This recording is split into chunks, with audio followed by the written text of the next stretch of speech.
crafty friends, Jen Cassell here. Welcome back to my channel. And if you're new here, I'm so happy to have you. Today, I am going to be doing a review on the Works all-in-one tool. This is my unicorn of paper trimmers. I absolutely love it, and I have tried them all. I like this one so much that I have two. So I originally found this paper trimmer at Spooky Boo last year. The person that was sitting next to me, thank you, Renee, pulled this fresh out of the box, and I was able to play with it for the first time. Then I immediately came home and ordered another one.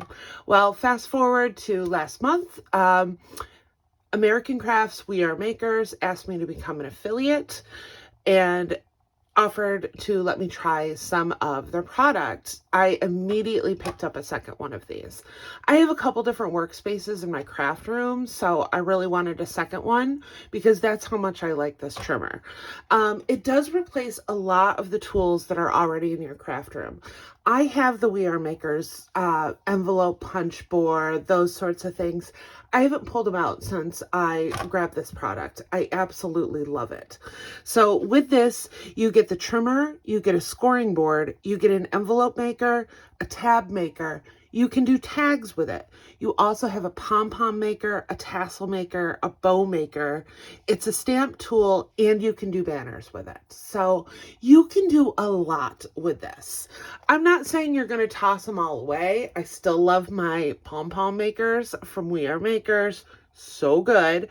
But if you wanted to do a quick one on this, you totally could. So let's kind of go through a few of the different functions of this.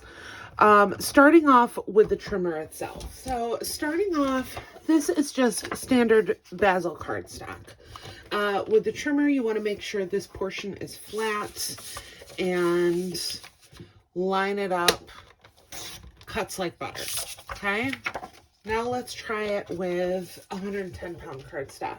Some trimmers have a bit of an issue with this. Butter, no problem at all right?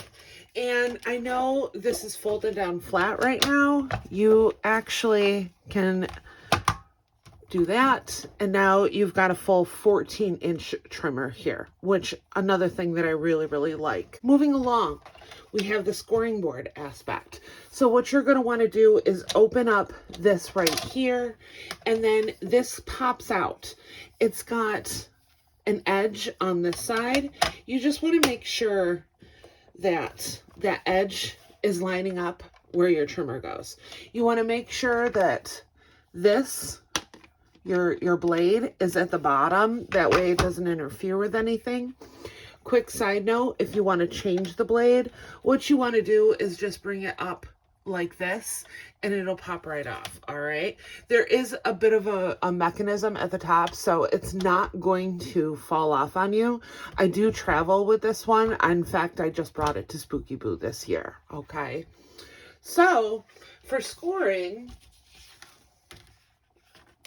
you want to grab your paper, and it does include a paper bone folder right here, so I just pulled it out this right here, okay? So let's test out this.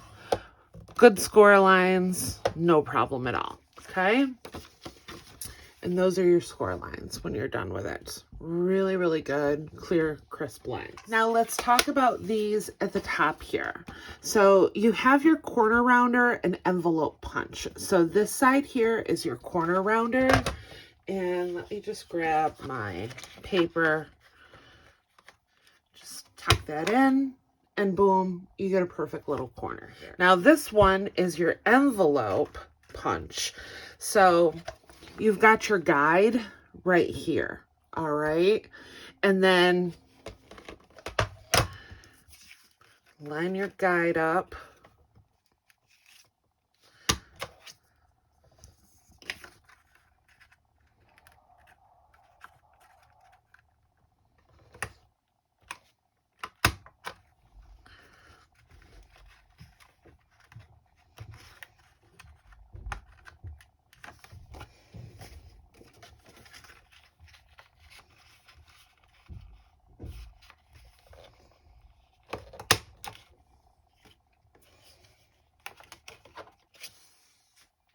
All right, so this one right here on this side is going to be your envelope guide. So line it up, and that's what you're going to get. You're going to get that reverse corner punch essentially. And I will go through making a envelope with you real quick too. So this one here, this is going to be your hole punch. This is a 1/4 of an inch hole that it creates. And then this one right here is going to be your tab maker. Let's go back to that 110-pound cardstock. So I am just going to, so if you look close, you have a small, a medium, and a large. And then you also have your guide right here. So I'm just going to pop this in. Here, we'll do it on the small side. We're gonna pop this in, punch like this, and it gave me like this little corner round. Now I'm going to flip it and line it up. I want a large tab, so I'm gonna use this outer one right here and then punch down, and it gives me this right here. Now I would bring it over to my trimmer, flip this back over. And as a side note for all my European viewers, this is metric down at the bottom. We have centimeters at the top, inches up here. So line this up, and what you're aiming for is the edge right here, and you want it to line up with that line where the trimmer is, and then right to that tab. And you have yourself a little tab. Perfect. You want the tab a little deeper? Very easy to do as well. You can bring this back over, drag your blade down just a little bit. Now we're gonna line up with that new tab that we've created, or a new line that we've created, and boom. You've got a larger tab.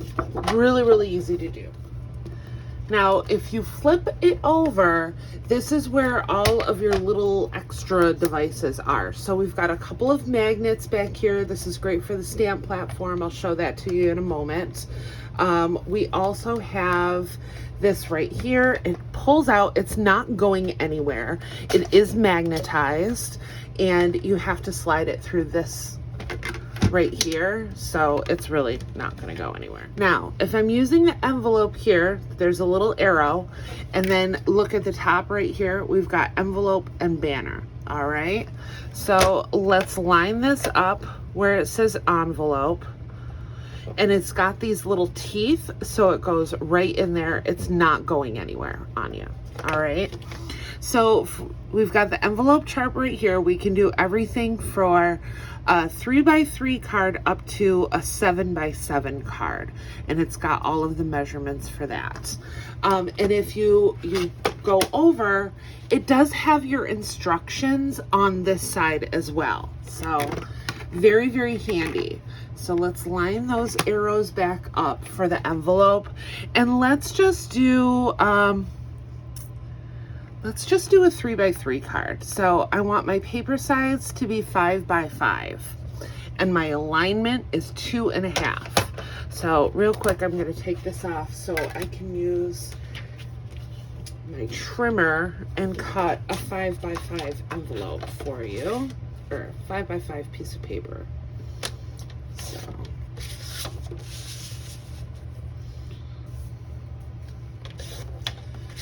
okay, I've got my 5x5. I'm gonna realign my envelope, and according to this, we want it at 2.5. So let's bring this over to 2.5 and grab our bone folder back out again. And right at that 2-inch mark right here is where we're going to score. Now we're going to, okay, so on our score mark, we're going to pop that right up to our score guide. So right here, and I'll give you a closer look of that.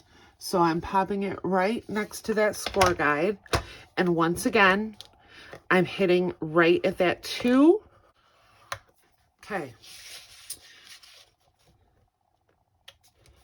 Aligning with the score guide and scoring it 2.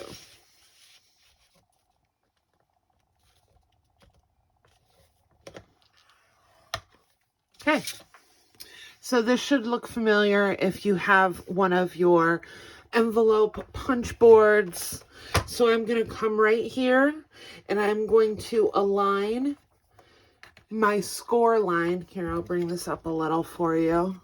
So I have this aligned at my score, and then I'll just punch down. And mind you, I am using 110-pound cardstock for this. So once again, aligning my score mark and punching.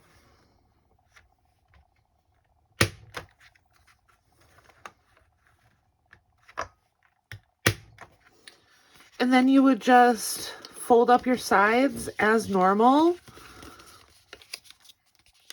Boom, and we have ourselves a little envelope. Perfect, right? Super, super easy. While we have this out, let's make a quick tag. So I've just got a spare piece of paper here. Let's just do like a 3x5 tag. So I'm gonna do 3 inches here, and I believe this is 5.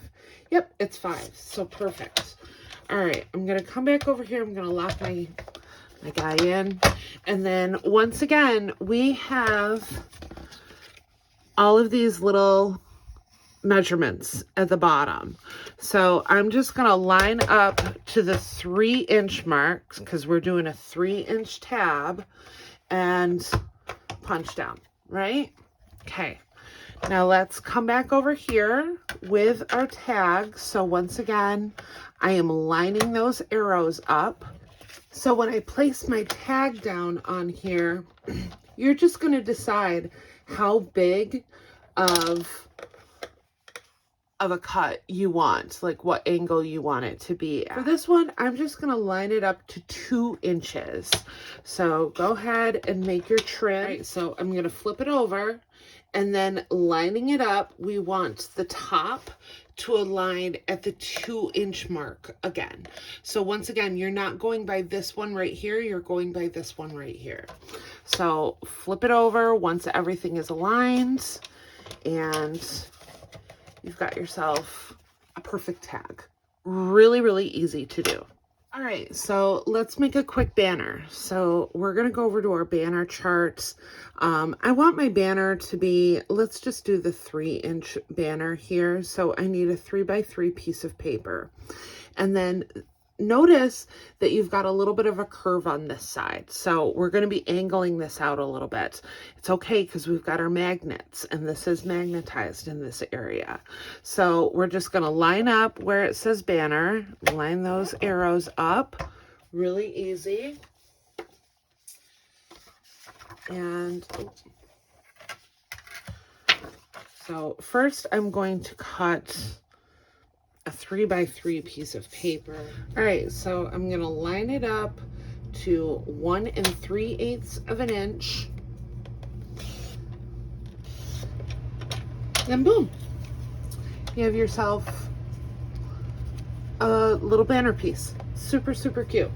All right, so I'm gonna put this away for a moment. Just slide it back in like that. And let's make some tassels and bows. So I'm gonna flip it like this. This right here is gonna be your bow and tassel and Pom Pom Maker. So this is actually 4 pegs that you get with this. So you're just gonna insert your pegs. So I just want to do a tiny little pom-pom. Let's do right here. Now I'm gonna go ahead and cut myself off a little piece of yarn first, and then I'll start wrapping. Okay, now I have my pom-pom wrapped, and I'm gonna come over with this piece that I cut, and I'm just gonna slide it underneath my pegs and tie it really nice and tight. I'm gonna knot it. And then you can just slide this off, grab your scissors, and hook it right into the center and cut. The same thing with this side right here, hooking that into the center. I'm gonna trim at this point too. And we have ourselves a pom-pom.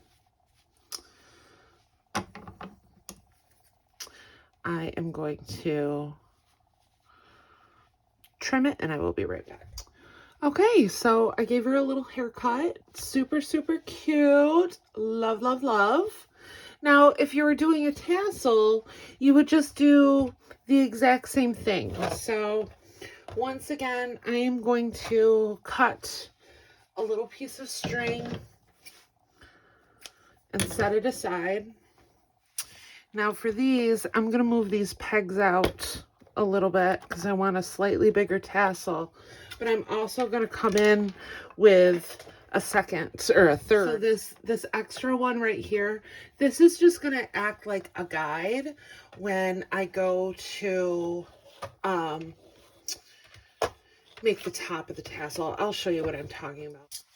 Okay, I've got some yarn wrapped around here. I'm going to go in with that extra piece that I just cut. And using this second peg as a guide, I'm going to tie. Okay, knot it so that it doesn't come undone. Okay, and slide off. Now, instead of cutting both ends, you're just going to insert your scissors and cut at the bottom. And there is your tassel. Really, really cute. Fun and simple. Love it. To use this as a bow maker, we're just going to bring this around, line everything up, pull it tight, and I'm crisscrossing these ends. I'm going to go over both of my loops, and now I can just tie it. And you essentially want to make sure that that is right in the center of your loops. Pull it nice and tight, and boom, you've got a perfect bow.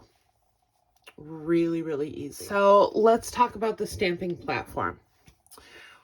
We've got 2 magnets right up top here that are going to hook right in very, very easily.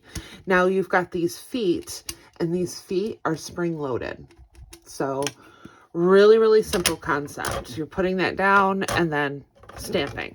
But let me show you. So it does come with magnets, and we're just going to use our tag right here.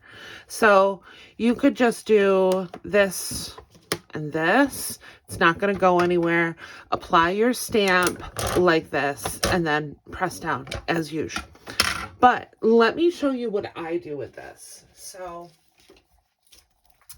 this is one of the sticky mats from scrapbook.com. I love these for mixed media. They're so, so, so good. So the concept is really simple. It's much like a Cricut mat. All right. So you've got a sticky mat base, and then you've got a protective overlay over it. So I use this as my stamping platform. And then I use the magnets as so. And I'm holding my stamping or my sticky mat down, and then I just do my tag like this. This is perfect for small pieces because that's when I use this. So if I'm doing something small and quick and I just need like a quick little stamp, that's what I'm using this for. Otherwise, I'm getting out my regular stamping platform. Not gonna lie to you, I'm being real. If I'm doing a lot of stamping, I'm getting out my regular stamping platform. Although I will say I did use this stamping platform for a lot of it. This time around with my Scrap Diva release. So, I mean, it does work. It definitely works. So what you would do is apply your stamp right here. You could, usually what I do, here, I'll grab a stamp. We'll do some stamps. So I'm just going to grab my stamp, place it where I want to, and then come in with my platform and press down, and that's going to attach my stamp, right? And then apply some ink, and boom. That's how you do it. Really, really simple. So I did want to give one final remark on this. I will say that I absolutely love doing rosettes on this one. This is the only trimmer that I have that is magnetized. And I know sometimes when we're doing rosettes, if we're not actually like die cutting them or something, if we're doing just like a handmade rosette, sometimes you do have a bit of an issue when it comes to that paper kind of starting to turn as you're doing each score line. It does not happen with this one. I use my magnets when I'm doing the rosettes, and you will get a perfect score line throughout your entire piece. I know that it only has a 6-inch platform for the score, but that's really easy to do too. So let's say I'm doing, you know, I get to here, I've scored, and once again, I would have this. In order to do the scoring, you want this edge up, right? So you're scoring through, you get to, it's 6 1/8 is your last scoring mark on this. But what you would do is you would get to 6, and then you would just flip your paper over and continue scoring, and that will give you your total of, I mean, like I said, you could go up to 14 on this one. Very, very simple concept. So something to think about. And like I said, I am an affiliate now for We Are Makers and American Crafts. I would be super happy if you use my affiliate link, which I am going to leave in the description box, if you plan on heading over and checking out this awesome trimmer. I can't tell you enough. This is my unicorn. So if you have any questions, please leave them in the comment section and I will get to them as soon as I can. And if you like this video, don't forget to give it a thumbs up and hit that subscribe button for more crafty content. I'll see you in the next crafty video. Bye.